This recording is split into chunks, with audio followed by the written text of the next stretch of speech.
The council chamber was designed to make visitors feel insignificant. Ambassador Marcus Webb understood this the moment the gravity lifts deposited him onto the central platform. Above him, the dome stretched so high that atmospheric haze blurred its peak.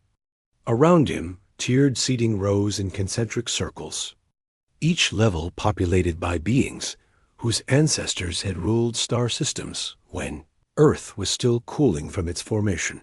Marcus stood alone on the obsidian disk. No chair, no podium, just empty space and the weight of 463 pairs of eyes. Some of those eyes operated on spectrums humans couldn't perceive. Others weren't eyes at all, but sensory organs that defied classification. High Chancellor Vren spoke first.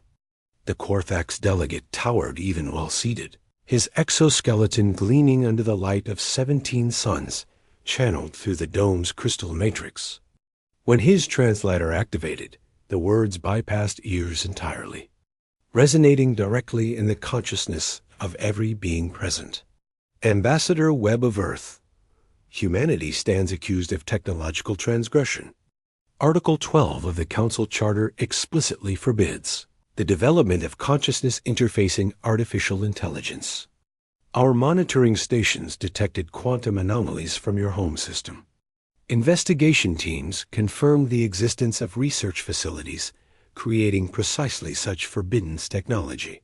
Marcus kept his expression neutral. He had practiced this moment for months. Everything depended on the next few minutes. The charges are not disputed? Vren continued. I'm here to respond to them.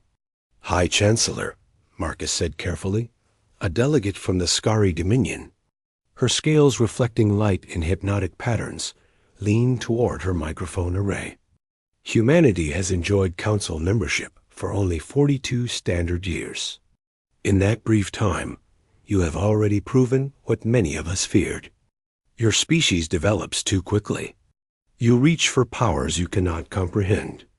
The last civilization to create consciousness-linked AI triggered the Cascade Wars. 17 billion sentient beings died. Entire worlds became graveyards. Murmurs of agreement rippled through the assembly.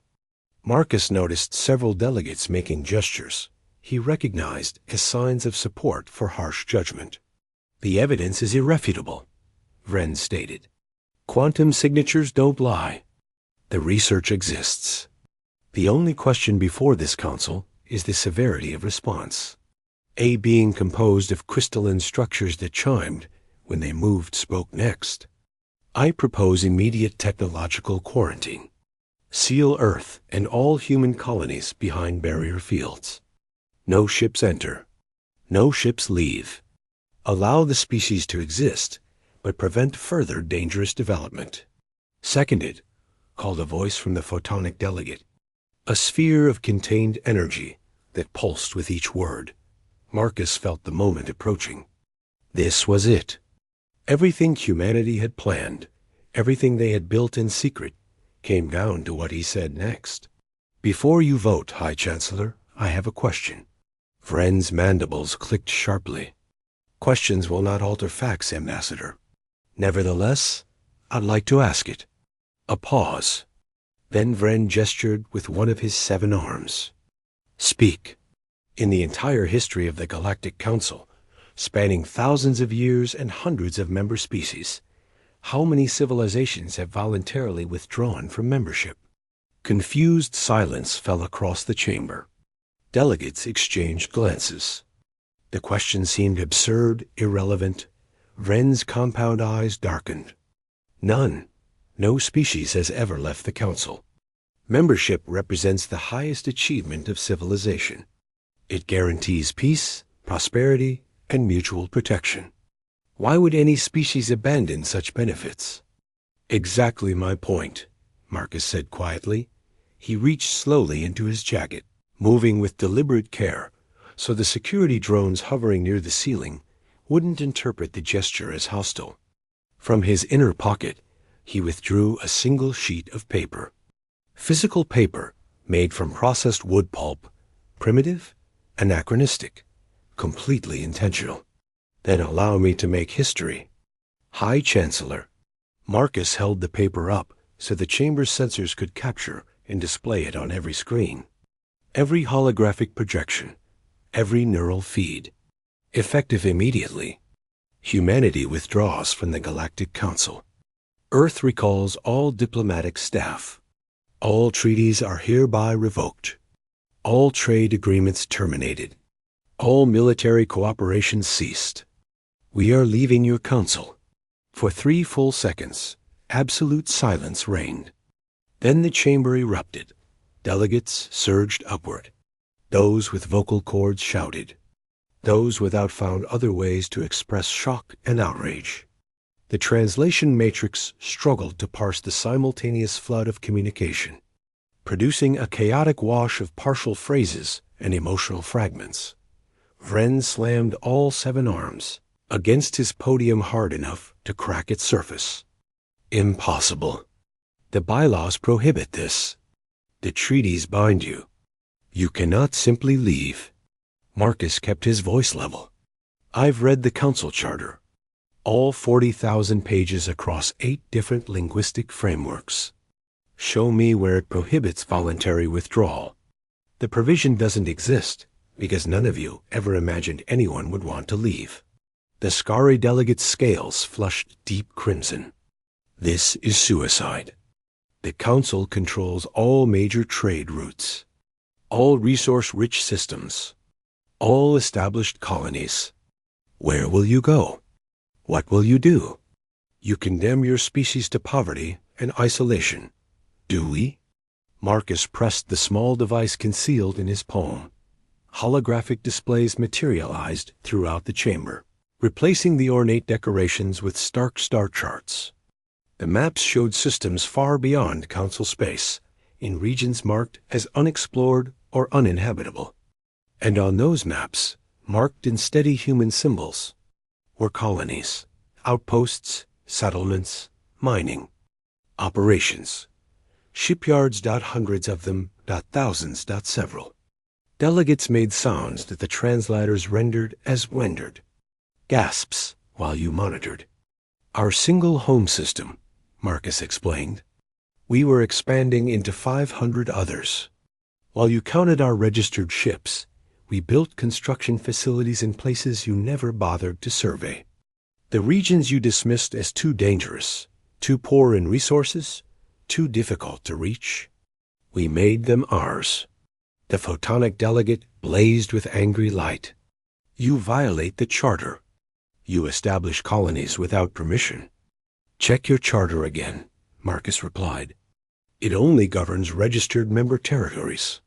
It says nothing about unclaimed space beyond Council borders. We followed your laws precisely.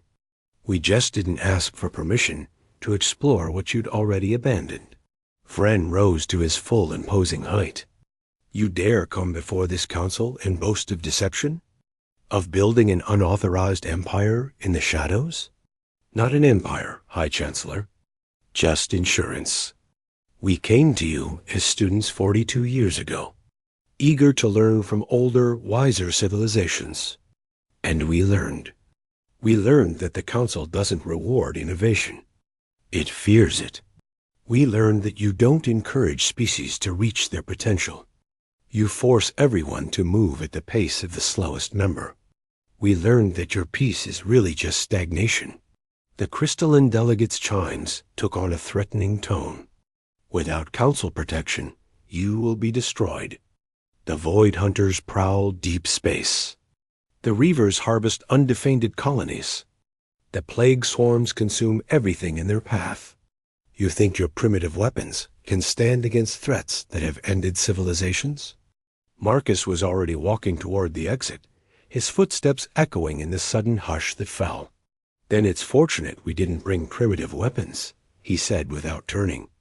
Good luck, High Chancellor. Something tells me you'll need it more than we will. The chamber door sealed behind him with a sound like thunderdot in the shocked silence that remained. None of the delegates noticed the subtle quantum fluctuations beginning to pulse from Earth's direction. None of them understood that every human vessel in Council space was simultaneously powering up jump drives. Would understand soon, because humanity wasn't just leaving the council. Humanity was already gone. The emergency. Session convened 6 hours after. Marcus Webb walked out of the council chamber. High Chancellor Vren had never called such a meeting before. In 10,000 years of council history, no crisis had ever demanded this level of immediate response. The delegates gathered in a smaller assembly room, one designed for urgent deliberations rather than ceremonial judgments. Where the main chamber inspired awe, this space inspired focus. Every surface was functional, every seat positioned for optimal communication. Vren didn't waste time with formal protocols. Report, he commanded, gesturing toward the Intelligence Division's senior analyst, Commander Dex. A four-armed being from the Volusian Confederacy activated the central display. Star charts appeared, overlaid with tracking data and trajectory projections. The situation is unprecedented, High Chancellor.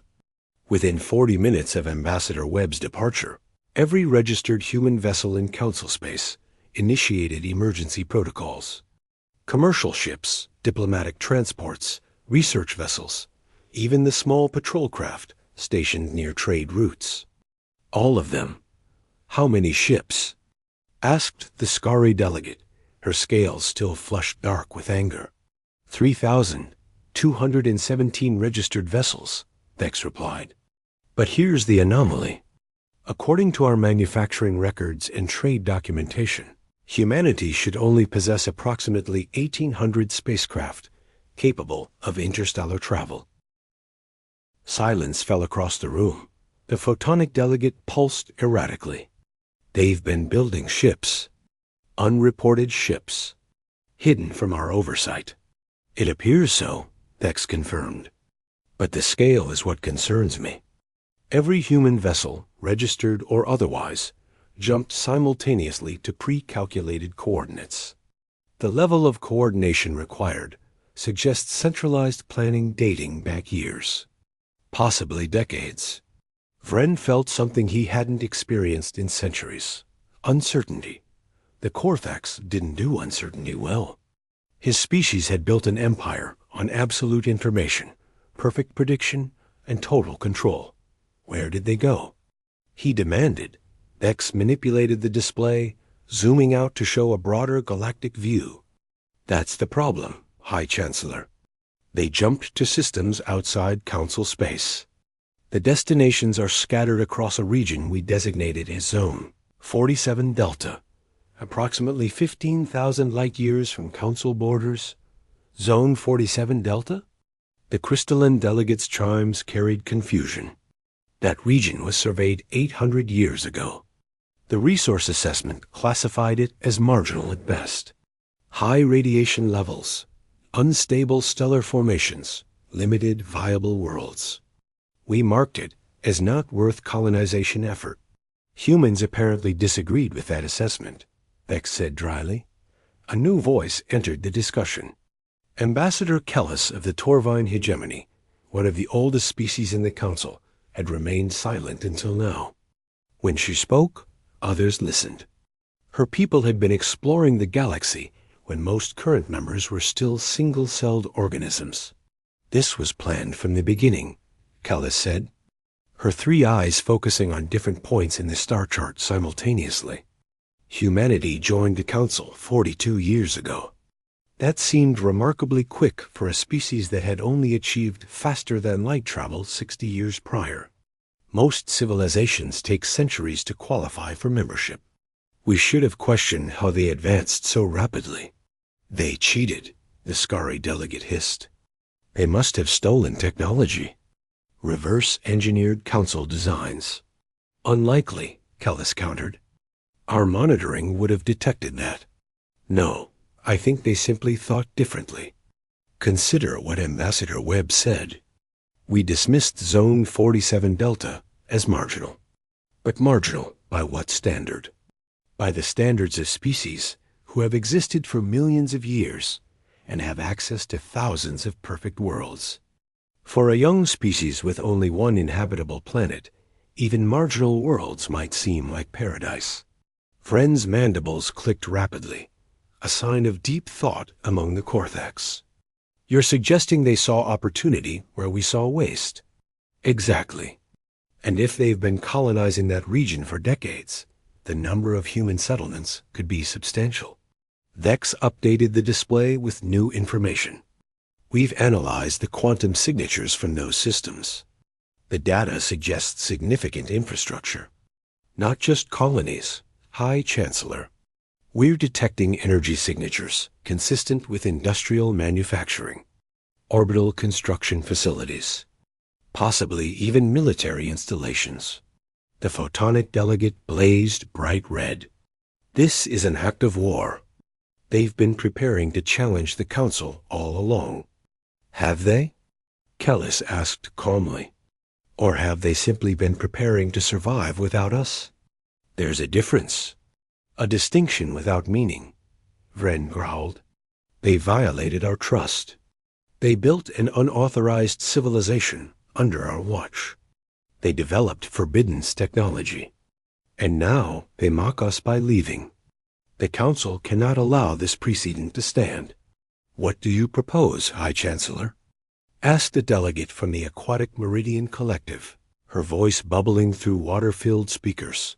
Vren stood, his full height casting shadows across the room. We send a fleet, a demonstration of Council authority. We locate their hidden colonies and deliver an ultimatum. Return to Council oversight or face consequences. That could trigger actual war, Kellis warned.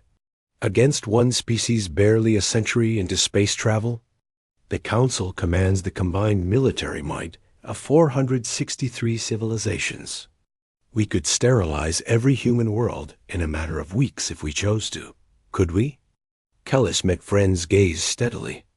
I wonder. The humans who stood before us today didn't seem afraid. Ambassador Webb walked into that chamber knowing exactly what he was doing. He planned every word, every gesture. That's not the behavior of someone desperate or foolish. That's the behavior of someone holding better cards than they've shown. You give them too much credit, the Skari delegate objected. They're children playing at politics. Perhaps. Or perhaps we've underestimated them from the start. Vex cleared his throat, an unnecessary gesture for his species, but one he'd learned helped get attention in mixed company. There's one more thing, High Chancellor. The quantum anomalies we detected from their research facilities. The ones that prompted the original charges. What about them? They've stopped. Completely. As of 6 hours ago, we detect no unusual quantum activity from Earth or any known human facility. Vren frowned. They shut down their research when we discovered it? That would be the logical conclusion. Except the timeline doesn't work. The anomalies ceased exactly when Ambassador Webb entered the Council chamber. Not after. Not when he left. The precise moment he arrived. Kellis leaned forward. They wanted us to find the research. They wanted us to bring charges. This entire confrontation was orchestrated. But why? Demanded the photonic delegate. What do they gain from burning bridges with the Council? Freedom, Kellis said quietly. The freedom to develop without our restrictions. To expand without our bureaucracy. To take risks we would never approve. Ambassador Webb told us directly. We force every species to move at the pace of the slowest member. For a species like humanity, that must feel like drowning. Vren made a decision. I'm authorizing a reconnaissance fleet. 50 ships, armed but not aggressive. We find these hidden human colonies. We assess their true capabilities. And then we decide how to respond. And if they resist, ask the Meridian delegate. Then we show them why the Galactic Council has maintained peace for 10,000 years. The delegates filed out, leaving Kellis alone with Vren. You're making a mistake, she said. You're too cautious. Old friend. And you're too confident. I've watched civilizations rise and fall across millennia, Vren. I've seen patterns. The species that surprise us, that refuse to fit our expectations, those are the ones that change everything. Humanity doesn't behave like other young species. They don't defer to authority. They don't accept limitations. They push boundaries we didn't even know existed, which is precisely why they must be contained. Kellis shook her head slowly. You still don't understand. We can't contain them. Not anymore. The question isn't whether we can force them back into compliance. The question is what happens to the Council when other species realize there's an alternative to our system. Vren stared at the star chart, at the vast empty regions where humanity had hidden an entire civilization. That, he said finally, is what I'm afraid of. Captain Elena Reeves stood on the bridge of the horizon's edge and watched the Council fleet approach. 50 warships, just as intelligence had predicted. They moved in perfect formation, a display of coordination that took centuries of practice to achieve. Distance? She asked her tactical officer. 200,000 kilometers and closing. They're being cautious. Smart of them. Elena kept her voice calm, though her pulse quickened. Everything depended on the next few hours. Scan composition? Korthak's dreadnoughts leading the formation. Velusian cruisers on the flanks. Support vessels from at least a dozen other species. It's a proper Council peacekeeping force, Captain. Designed to intimidate without opening fire. Let's see if we can disappoint them on both counts. Communications, open a channel. The view screen shifted to show Commander Vex, his 4 arms arranged in a posture that suggested controlled aggression. Behind him, Elena could see the bridge of his flagship, all gleaming surfaces and holographic displays. Unidentified human vessel, Vex began. You are operating in unclaimed space that the Galactic Council has deemed within our sphere of interest. Identify yourself and state your purpose. Elena smiled. Commander Vex, the Council's sphere of interest? That's creative. Last I checked, your own charts classify this region as Zone 47 Delta, assessed and abandoned 800 years ago. We're not in Council space. We're in nobody's space. Vex's expression hardened. Semantics will not help you, Captain. Your species has violated Council protocols. We're here to escort you back to proper jurisdiction. Escort? That's a polite word for what you're actually proposing. Elena gestured to her tactical officer, who adjusted the external camera feeds. Before you continue, Commander, you should probably look around. Vex frowned and turned to one of his officers. Elena watched his reaction as his sensor operators fed him new data. His stance shifted from confident to concerned in the space of 3 seconds. How many? Vex asked, his voice tighter than before. Ships? We've got about 300 in immediate response range. But you're probably more interested in the installations. The view screen split to show exterior tactical views. What had appeared to be empty SP. Ace around the Council fleet now resolved into a dense network of structures.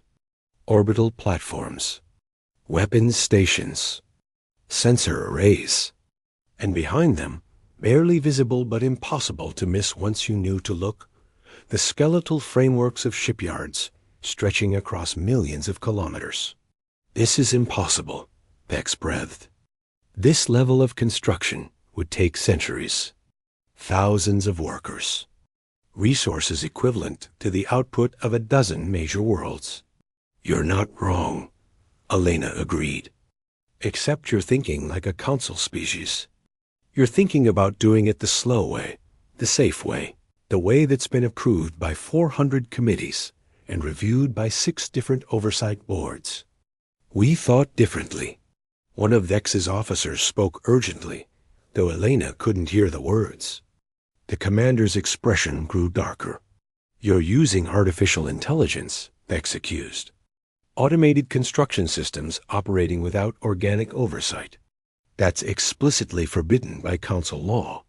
Council law that no longer applies to us as of 6 hours ago. But yes, we use AI, smart AI, the same technology your precious council banned because you're terrified of anything you can't control. That technology destroyed civilizations. That technology was misused by civilizations that didn't understand what they were building. We learned from their mistakes. We built better safeguards, better integration protocols, and we built it all without asking permission from species too afraid to innovate. Vex leaned forward, his 4 hands gripping his command console. You're outnumbered, Captain. 50 council warships against your 300 vessels. But you forget that each of our ships represents the pinnacle of technology, refined over millennia. Your ships are barely a century advanced from chemical rockets. This isn't a fight you can win. Elena's smile widened. You're absolutely right, Commander. In a straight fight, ship to ship, you'd crush us. Your shields are better. Your weapons more refined. Your tactics proven across thousands of engagements. There's just one problem with your analysis, which is, you're assuming we'd fight you ship to ship. She nodded to her tactical officer.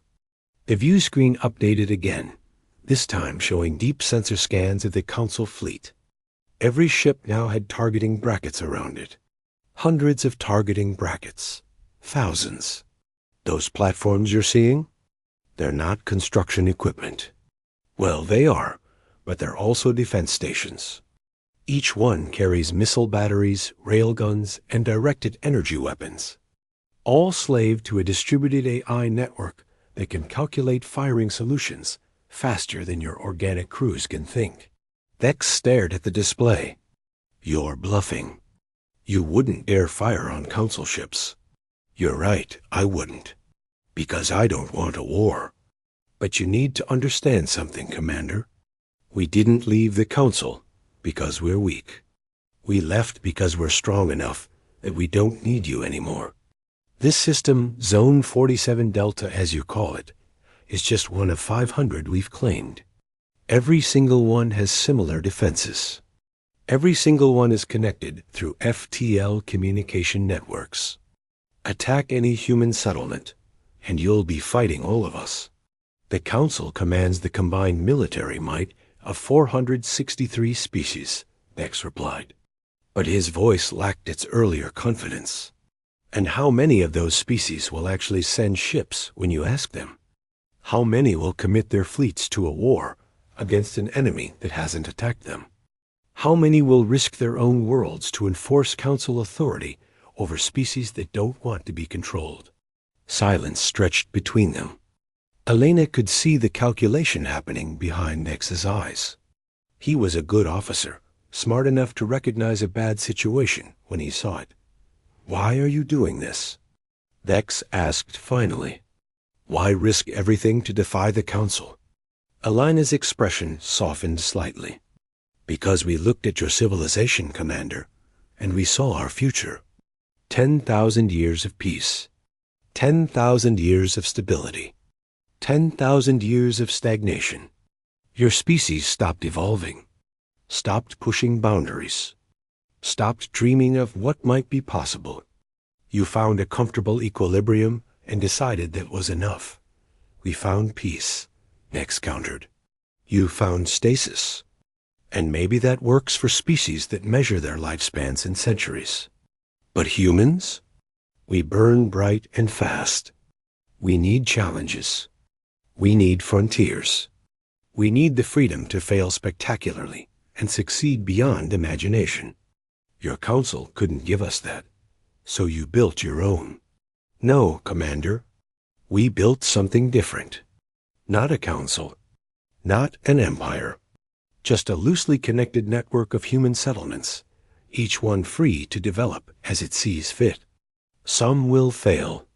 Some will thrive. Some will create wonders. Some will create disasters. But they'll all be ours. Vex was quiet for a long moment. When he spoke again, his voice carried a note of respect that hadn't been there before. The High Chancellor won't accept this. He'll send more ships, bigger fleets.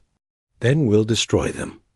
And we'll keep destroying them until the Council realizes that we're not worth the cost. We're not asking for war, Commander.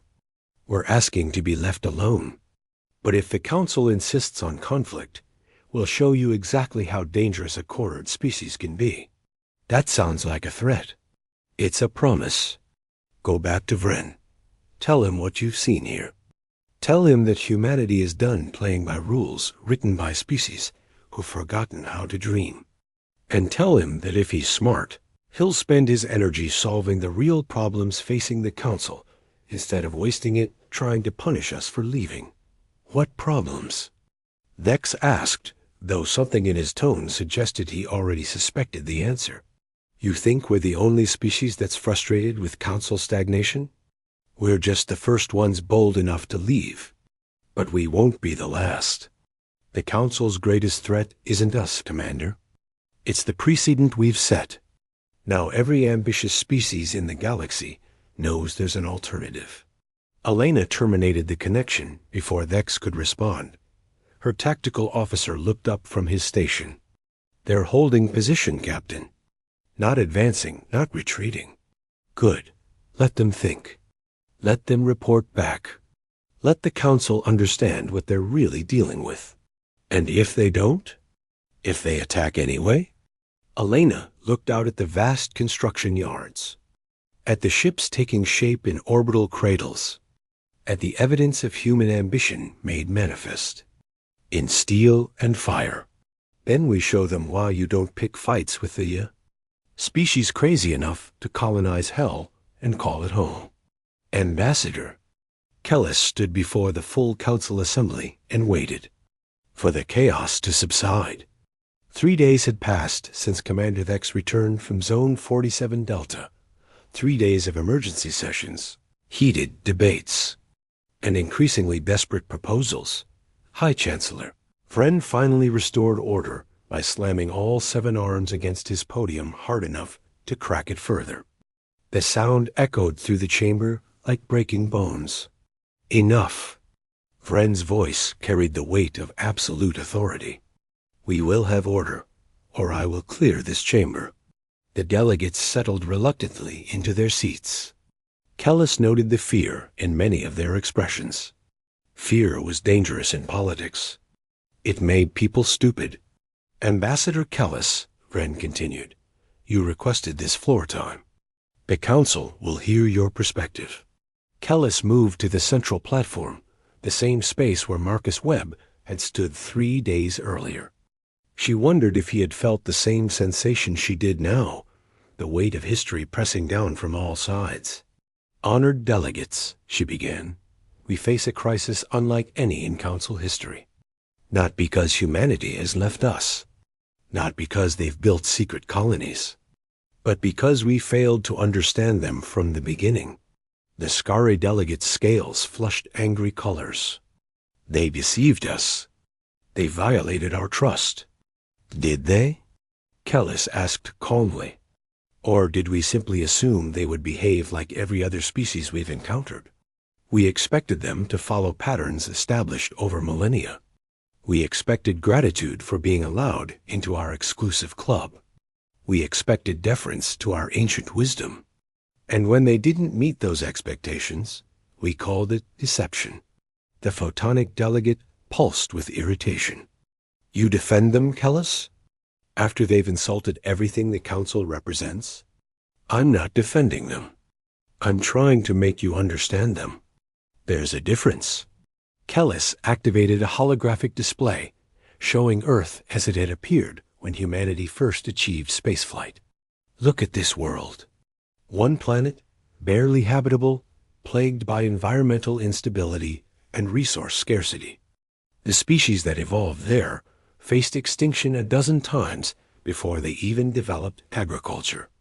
They didn't survive by accepting limitations.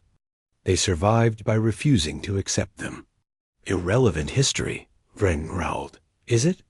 Because I think it explains everything. We offered humanity membership in a system designed for stability. For species like mine, like yours, like most of the delegates in this room, stability is everything. We've existed for so long that we've forgotten what it means to struggle for survival. But humans haven't forgotten. It's written into their cultural DNA. They look at our 10,000 years of peace and see 10,000 years of stagnation. A delegate from the Meridian Collective spoke up, her voice bubbling through water. So what would you have us do, Kellis? Accept their rebellion? Encourage other species to follow their example? I would have us learn from this. The Council was created to prevent war between species, to establish frameworks for cooperation and mutual benefit. Those are noble goals. But somewhere along the way, we transformed cooperative alliance into a controlling authority. We stopped asking what we could do for member species and started dictating what they could do for themselves. Structure is not oppression, Vren insisted. Not usually. But tell me, High Chancellor, when was the last time the Council approved a major technological initiative? When did we last encourage species to push boundaries, take risks, explore unknown territories? Silence answered her question. Exactly, Kellis continued. We've become so focused on maintaining what we have that we've forgotten how to grow. Humanity reminded us of something we'd lost: the hunger for discovery, the willingness to fail in pursuit of something greater, the courage to walk away from safety in search of possibility. The crystalline delegate's chimes carried skepticism. Beautiful words, Kellis, but they don't address the practical reality. Humanity has developed forbiddance technology. They've established an unauthorized civilization. They've rejected council authority. We cannot allow this precedent to stand without consequences. What consequences do you propose? Kellis asked. War? Commander Thex's report made our situation clear. We could defeat humanity's forces, yes. But at what cost? How many council ships would we lose? How many lives? And what would we gain? The smoking ruins of colonies we never wanted anyway? We would gain respect, Vren said quietly. We would prove that the Council cannot be defied without consequences. Or we would prove that the Council is exactly what humanity accused us of being.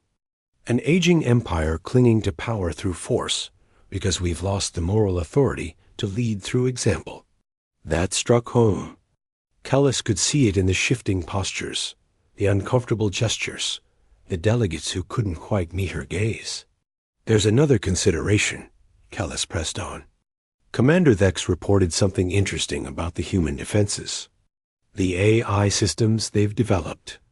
The integrated networks that allow rapid coordination across vast distances. Does anyone else find it curious that humanity specifically violated the one technological restriction that would give them the greatest strategic advantage? They're preparing for war, the Skari delegate hissed. Or they're preparing to defend themselves against species that might not accept their independence. But here's my question. What if they're right? What if our ban on AI technology isn't about preventing another Cascade War? What if it's about preventing any species from developing capabilities that might challenge Council dominance?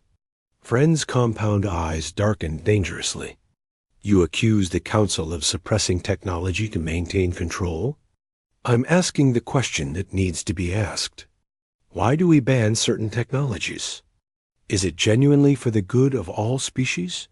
Or is it to ensure that no single species can threaten the established order? This is sedition, the photonic delegate blazed. This is honesty. And if we can't be honest with ourselves now, we never will be.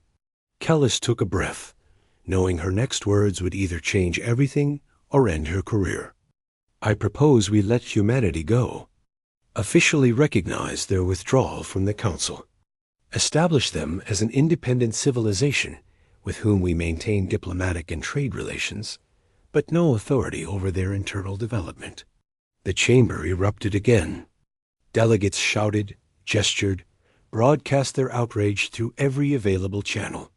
Vren didn't even try to restore order this time. He simply waited for the fury to exhaust itself.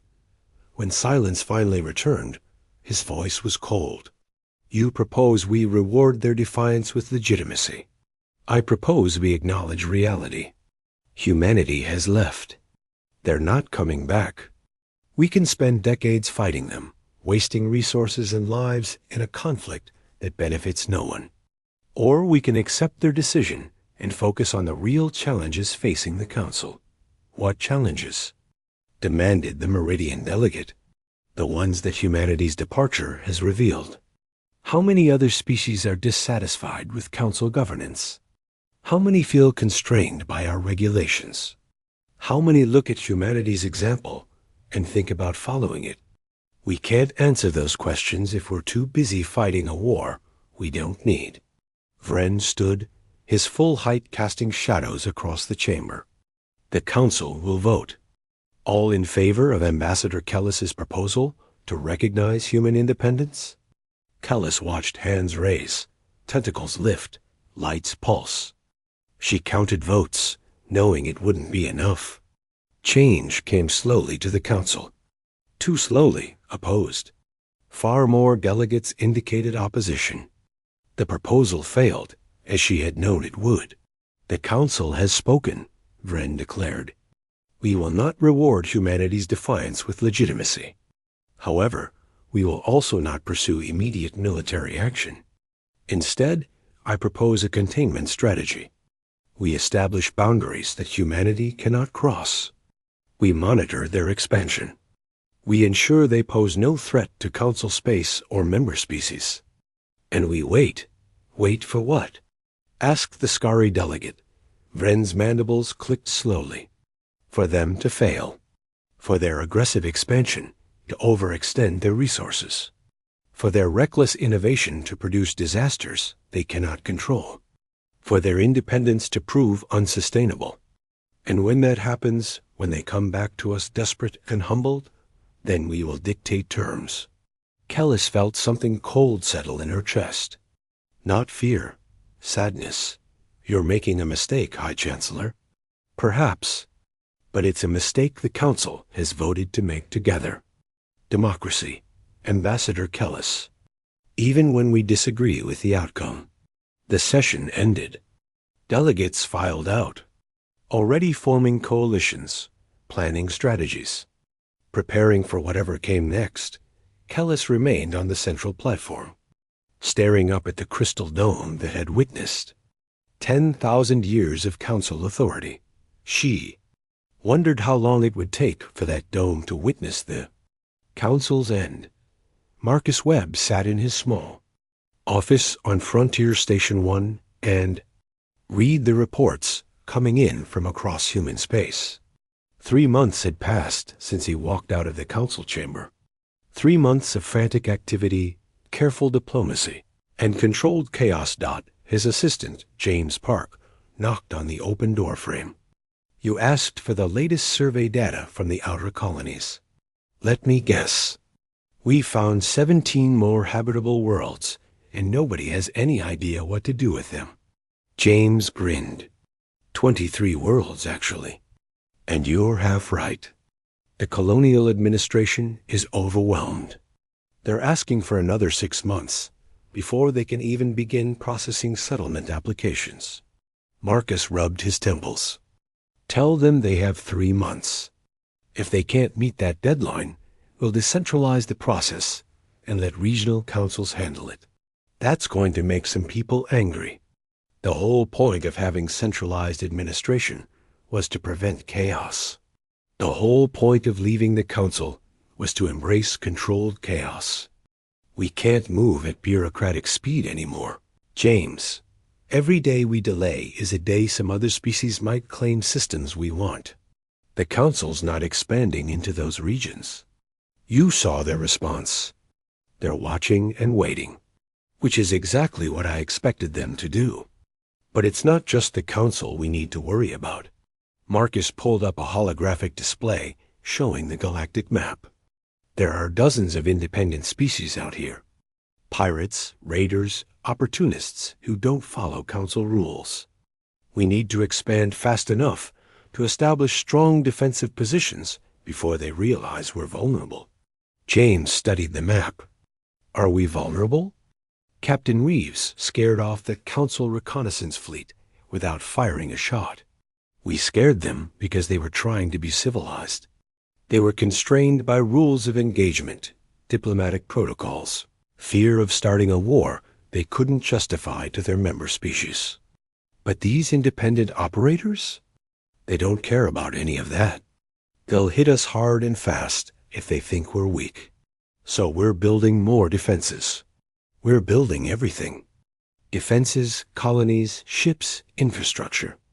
We're growing faster than any civilization in galactic history. And that's dangerous, James.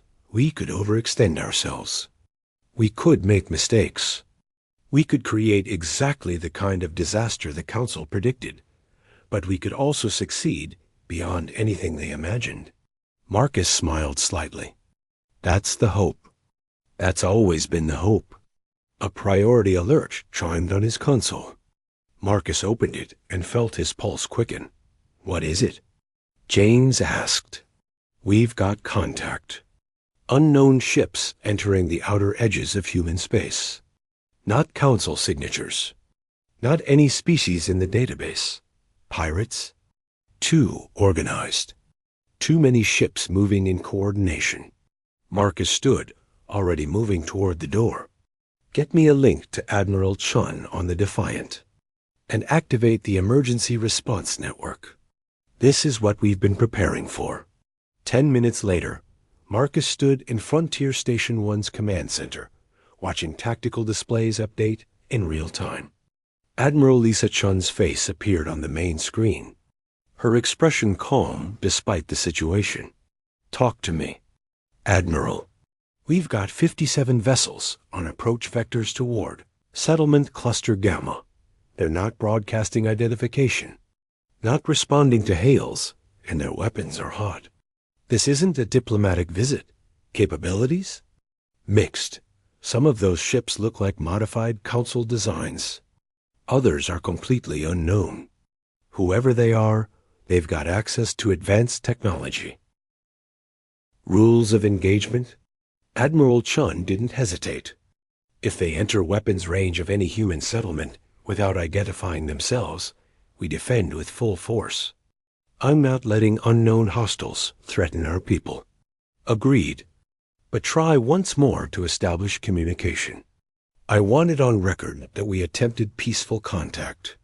Already done. 3 times. They're ignoring us.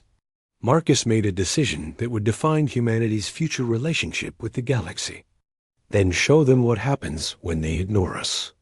Defend our settlements, Admiral. Whatever it takes. Understood? Chun out. The next 2 hours were the longest of Marcus's life. He watched data streams, tactical updates, casualty reports. The unknown fleet advanced on Settlement Cluster Gamma with clear hostile intent. Human defense forces engaged them 30,000 kilometers from the nearest colony. The battle was short and brutal. Human ships, smaller and faster than their opponents, used coordinated AI-assisted tactics to devastating effect. They didn't try to match the enemy vessel for vessel. Instead, they swarmed, concentrated fire on single targets, used the orbital platforms to create crossfire zones that even heavily shielded ships couldn't survive. When it ended, 41 enemy vessels were destroyed or disabled. 16 surrendered. Human casualties were lighter than Marcus had feared, though every loss hurt. 3 ships destroyed, 732 people dead. The galaxy had just learned that humanity would defend itself. Admiral Chun's face reappeared on the screen. We've secured the survivors and their ships. You're going to want to see this, Ambassador. See what? They're Krell, independent raiders from beyond Council space. And they're talking. Specifically, they're talking about who hired them. Marcus felt ice in his stomach. Hired them? Someone paid the Krell to test our defenses, to see how we'd respond to an attack. To measure our capabilities. Admiral Chun's expression hardened. They won't say who, but there aren't many organizations in the galaxy with both the resources and the motivation to do this. The Council. That would be my guess. Marcus stared at the tactical display, at the debris field that had been enemy ships, at the cost of human independence written in lives and blood. They wanted to see if we were serious, he said quietly. They wanted to know if we'd actually fight. Well, now they know. Yeah, now they know. Marcus took a breath. Admiral, I want enhanced patrols on all border systems. I want our intelligence networks focused on finding out who's funding these attacks. And I want our diplomatic corps to reach out to every independent species in this region. If the Council is going to test us through proxies, we need allies of our own. We're really doing this, aren't we? Admiral Chun asked. Going all the way. No reconciliation with the Council. No backing down. We were always going to do this, Lisa. From the moment we started building colonies in secret. From the moment we developed AI against Council prohibition. From the moment I walked into that chamber and told them we were leaving. This was always the path we chose. Then I have one more piece of news. The settlements are already naming the battle. They're calling it the Defense of Gamma. First human military victory against external aggression. First, Marcus repeated. Probably not the last. Definitely not the last. But we won, Ambassador. Against enemies with better ships and more experience. We won because we fought smarter, coordinated better, and refused to back down.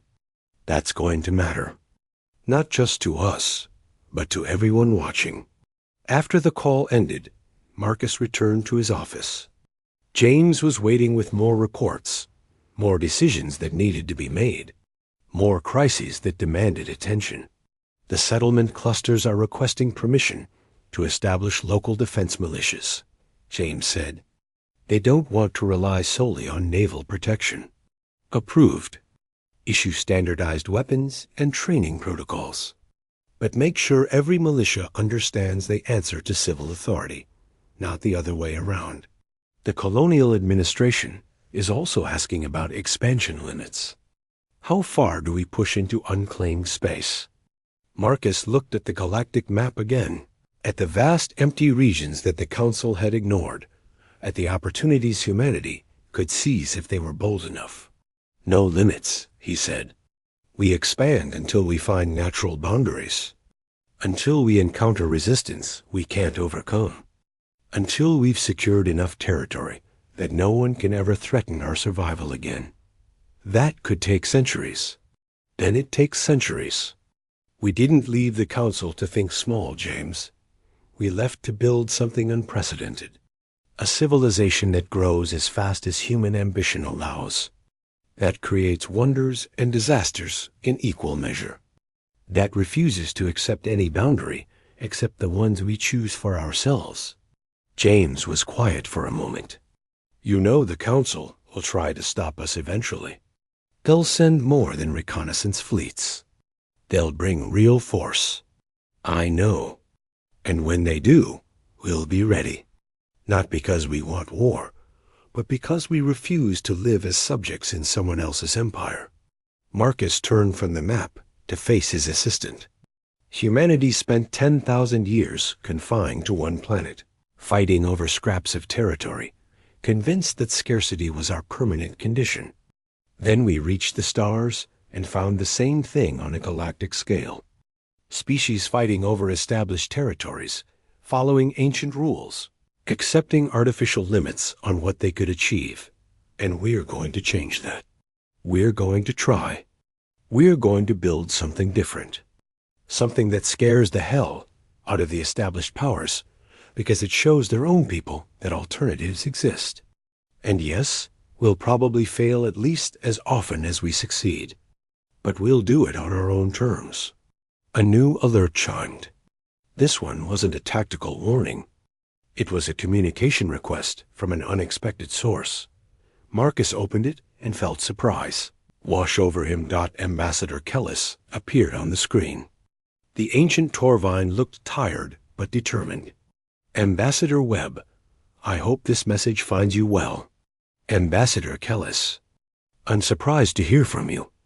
I didn't think the Council allowed contact with rogue civilizations. A slight smile crossed Kellis's face.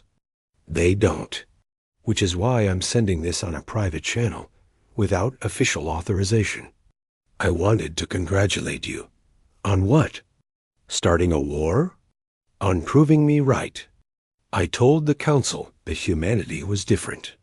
That you would succeed or fail on your own terms, not theirs. Today's battle at Settlement Cluster Gamma demonstrated exactly what I meant. You knew about the attack? Not specifically, but I suspected the Council would test you. They needed to know if your defenses were real or just elaborate bluffs. Now they know. Marcus leaned back in his chair. What happens now? Now the Council faces a choice.